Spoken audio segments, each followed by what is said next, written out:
Everybody, welcome back to our channel. ఈరోజు వీడియోలో మనం మన డైలీ లైఫ్లో యూజ్ చేసే కొన్ని వర్డ్స్ అండ్ సెంటెన్సెస్ని ఇంగ్లీష్లో ఏ విధంగా చెప్పాలో ఈ వీడియోలో తెలుసుకుందాం.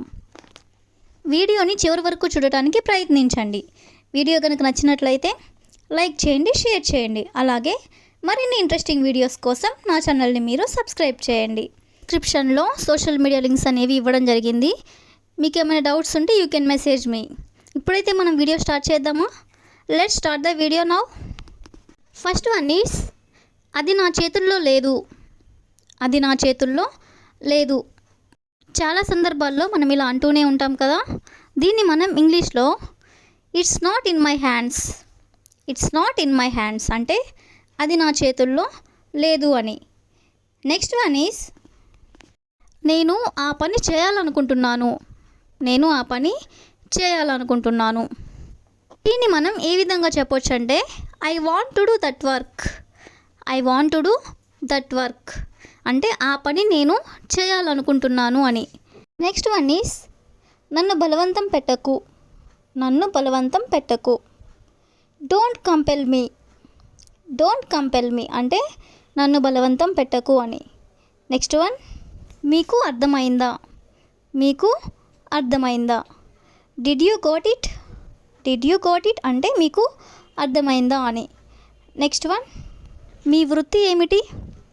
మీ వృత్తి ఏమిటి అంటే what is your profession. What is your profession అంటే మీ వృత్తి ఏమిటి అని. నెక్స్ట్ వన్ నేను నమ్మలేకపోతున్నాను. నేను నమ్మలేకపోతున్నాను. మనం నమ్మలేని విషయాలను ఎవరైనా మనకి చెప్పినప్పుడు మనం ఇలా అంటూ ఉంటాం కదా. దీన్ని మనం ఏ విధంగా చెప్పొచ్చు అంటే I can't believe it. I can't believe it అంటే నేను నమ్మలేకపోతున్నాను అని. నెక్స్ట్ వన్ అందరూ ఎలా ఉన్నారు. అందరూ ఎలా ఉన్నారు. ఈ సెంటెన్స్ అనేది మనం చాలా జనరల్గా యూజ్ చేస్తూ ఉంటాం కదా. దీన్ని మనం ఇంగ్లీష్లో how is every one. How is every one అంటే అందరూ ఎలా ఉన్నారు అని. నెక్స్ట్ సెంటెన్స్ ఈజ్ నేను ఆమెను మళ్ళీ చూశాను. నేను ఆమెను మళ్ళీ చూశాను. ఎవరితో అయినా మనం ఇలా చెప్పాలనుకున్నప్పుడు I saw her again. I saw her again అంటే ఆమెను నేను మళ్ళీ చూశాను అని. నెక్స్ట్ సెంటెన్స్ ఈజ్ నేను రోడ్డు మీద ఉన్నాను. నేను రోడ్డు మీద ఉన్నాను. I am on the road. I am on the road అంటే నేను రోడ్డు మీద ఉన్నాను అని. నెక్స్ట్ సెంటెన్స్ నేను ఎప్పుడు అన్నాను. నేను ఎప్పుడు అన్నాను. మనం ఇలా అడుగుతూ ఉంటాం కదా. When did I say. When did I say అంటే నేను ఎప్పుడు అన్నాను అని. అదేవిధంగా నాకు అంతా గుర్తుంది. నాకు అంతా గుర్తుంది. I remember everything. I remember everything అంటే నాకు అంతా గుర్తుంది అని. నెక్స్ట్ వన్ నాకు తెలుసు ఏం జరుగుతుందో. నాకు తెలుసు ఏం జరుగుతుందో. I know what's going on.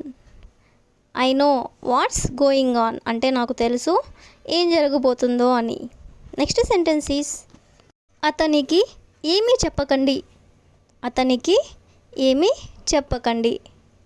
Don't tell him anything. Don't tell him anything అంటే అతనికి ఏమీ చెప్పకండి అని.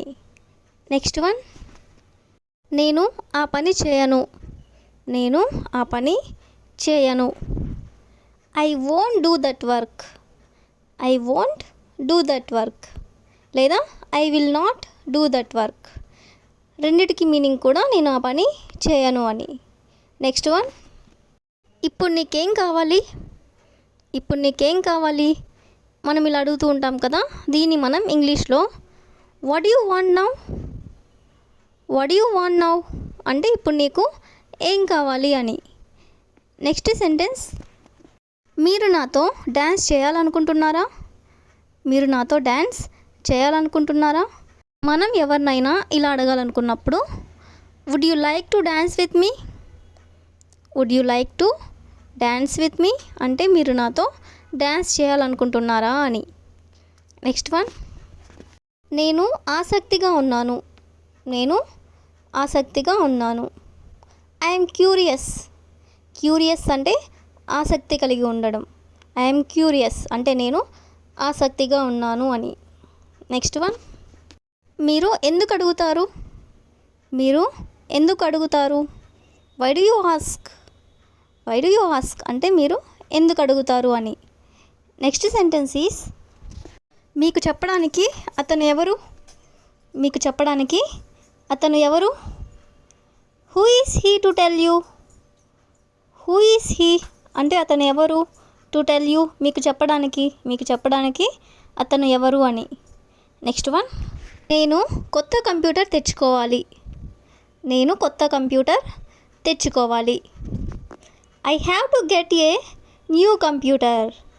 I have to get a new computer అంటే నేను కొత్త కంప్యూటర్ తెచ్చుకోవాలి అని. నెక్స్ట్ వన్, నీకు ఏం కావాలి? నీకు ఏం కావాలి? What you want? What you want అంటే నీకు ఏం కావాలి అని. నెక్స్ట్ సెంటెన్స్, నువ్వు ఎప్పుడు వస్తావు? నువ్వు ఎప్పుడు వస్తావు? మనం ఇది చాలా జనరల్గా అడుగుతూ ఉంటాం కదా. ఈ సెంటెన్స్ని మనం ఇంగ్లీష్లో when will you come. When will you come అంటే నువ్వు ఎప్పుడు వస్తావు అని. నెక్స్ట్ సెంటెన్స్ ఈస్, నువ్వు ఎక్కడికి వెళ్తున్నావు? నువ్వు ఎక్కడికి వెళ్తున్నావు? Where are you going? Where are you going అంటే నువ్వు ఎక్కడికి వెళ్తున్నావు అని. నెక్స్ట్ వన్, ఇప్పుడు నన్ను ఏమీ అడగొద్దు. ఇప్పుడు నన్ను ఏమీ అడగొద్దు. మనం ఇలా అంటూ ఉంటాం కదా, ఇప్పుడు నన్ను ఏమీ అడగొద్దు, నేను నీకు మళ్ళీ చెప్తాను అని. దీన్ని మనం ఇంగ్లీష్లో don't ask me anything now. Don't ask me anything now అంటే ఇప్పుడు నన్ను ఏమీ అడగొద్దు అని. నన్ను ఒంటరిగా వదిలేయి. నన్ను ఒంటరిగా వదిలేయి. మనం బాధలో ఉన్నప్పుడు లేదా కోపంగా ఉన్నప్పుడు ఇలా అంటూ ఉంటాం. దీన్ని మనం ఇంగ్లీష్లో leave me alone. Leave me alone అంటే నన్ను ఒంటరిగా వదిలేసేయ్ అని. నెక్స్ట్ వన్, ప్రారంభించే ముందు మనందరం మనల్ని మనం పరిచయం చేసుకోవాలి. ప్రారంభించే ముందు మనందరం మనల్ని మనం పరిచయం చేసుకోవాలి. ఆఫీస్ మీటింగ్స్లో ఇలా అంటూ ఉంటారు కదా, ఆఫీస్ స్టార్ట్ అయ్యే ముందు. దీన్ని మనం ఇంగ్లీష్లో before we dive in we should all introduce our self.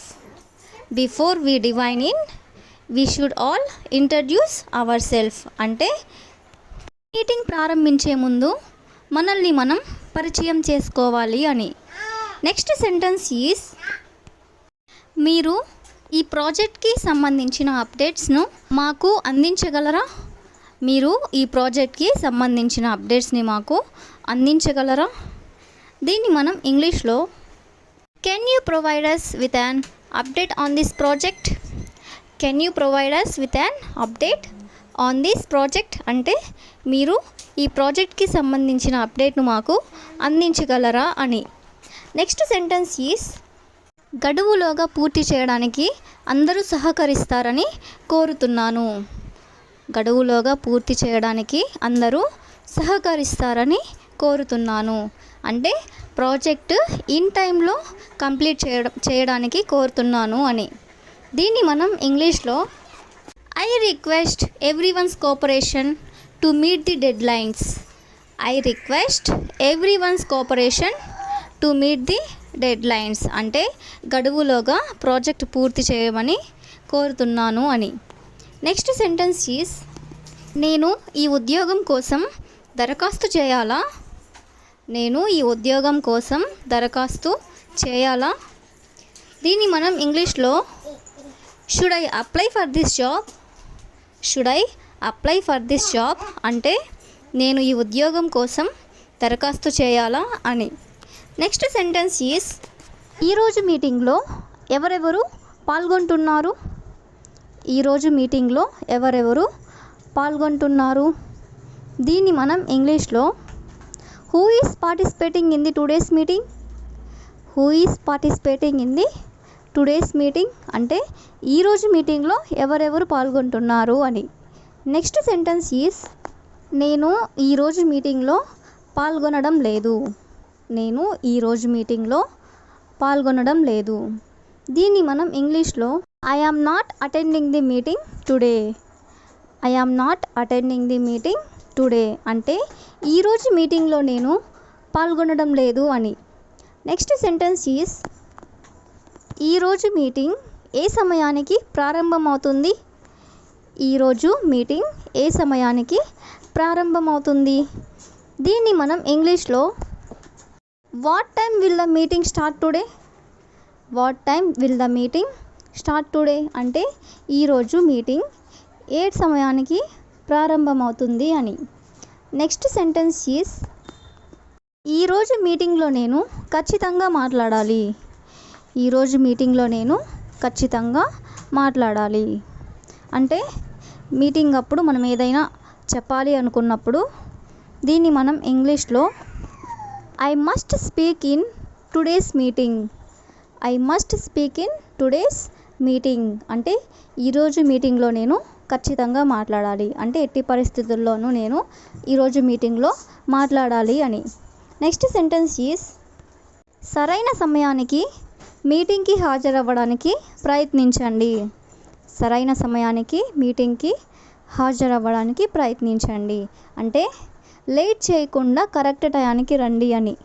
దీన్ని మనం ఇంగ్లీష్లో try to attend the meeting on time. Try to attend the meeting on time అంటే మీటింగ్కి సరైన సమయానికి హాజరవ్వడానికి ప్రయత్నించండి అని. నెక్స్ట్ సెంటెన్స్ ఈస్ ప్రాజెక్ట్ గడువుని పొడిగించాలి. ప్రాజెక్ట్ గడువుని పొడిగించాలి. దీన్ని మనం ఇంగ్లీష్లో the project deadline has been extended. The project deadline has been extended అంటే ప్రాజెక్ట్ గడువుని పొడిగించాలి అని. నెక్స్ట్ సెంటెన్స్ ఈస్ నేను ఒక సమావేశానికి హాజరు కావాలి. నేను ఒక సమావేశానికి హాజరు కావాలి. దీన్ని మనం ఇంగ్లీష్లో I have to attend A meeting today. I have to attend A meeting today అంటే ఈరోజు నేను ఒక సమావేశానికి హాజరు కావాలి అని. నెక్స్ట్ సెంటెన్స్ ఈస్ ఈ ఒప్పందాన్ని ఖరారు చేద్దామా. ఈ ఒప్పందాన్ని ఖరారు చేద్దామా. దీన్ని మనం ఇంగ్లీష్లో shall we finalise this deal. Shall we finalise this deal అంటే ఈ ఒప్పందాన్ని ఖరారు చేద్దామా అని అంటే ఫైనలైజ్ చేద్దామా అని. నెక్స్ట్ సెంటెన్స్ ఈస్ టీం విజయం సాధించినందుకు అభినందిద్దాం. టీం విజయం సాధించినందుకు అభినందిద్దాం. దీన్ని మనం ఇంగ్లీష్లో let's congratulate the team on their success.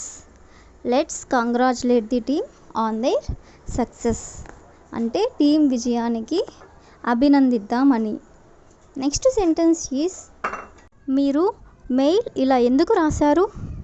మీరు మెయిల్ ఇలా ఎందుకు రాశారు. దీన్ని మనం ఇంగ్లీష్లో why did you write a mail like this. Why did you write a mail like this అంటే ఈ విధంగా మీరు మెయిల్ ఎందుకు రాశారు అని. నెక్స్ట్ సెంటెన్స్ ఈస్ నేను మీ కృషిని అభినందిస్తున్నాను. నేను మీ కృషిని అభినందిస్తున్నాను. ఎవరినైనా మనం అప్రిషియేట్ చేయాలనుకున్నప్పుడు దీన్ని మనం ఇంగ్లీష్లో ఏ విధంగా చెప్పాలంటే I appreciate your hard work. I appreciate your hard work అంటే నేను మీ కృషిని అభినందిస్తున్నాను అని. నెక్స్ట్ సెంటెన్స్ ఈస్ వివరాలతో నాకు ఈమెయిల్ పంపండి. వివరాలతో నాకు ఈమెయిల్ పంపండి. If you know this sentence in English, you can comment in the comment section. That's all for today. Thank you for watching.